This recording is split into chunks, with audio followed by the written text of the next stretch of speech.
Kwiindawo ezingasemifuleni asemngciphekweni wokhukhuliseko, imvula ezinengamandla phezolo zishiye zitshabalalisile. Akuchaphazelekanga abantu nje kuphela kodwa nemfuyo ngokunjalo. Kutemva kwalamvula phezolo sekuyinethile edlula lamvula kwabane ukhwetha phezolo late kwathi makuphanga abo12 umaniphuma ndijonga phe hokwini umfula ulapha zansi kwale hoko le apha ca kwetanki abele ngakangeni ke ndathi masendingena sekuyobethu1 aseza la kule khona ubezojika ngena apha ngaphambili eminyangweni. Ikwaseso naseSlovo Park iintsapho ziphulukene nento yonke ngenxa yezizandyondyo zemvula. Imvula zibethe zatshabalalisa nesivuno.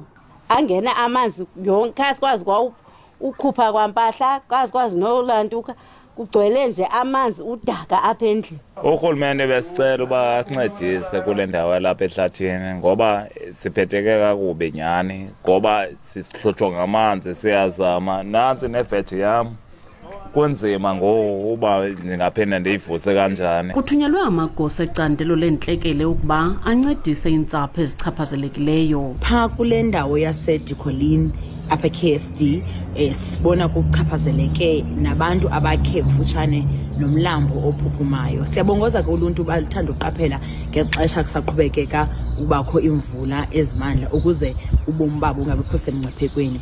Kwindaba zeSABC ndingufundiswa Mhlekude eMthatha.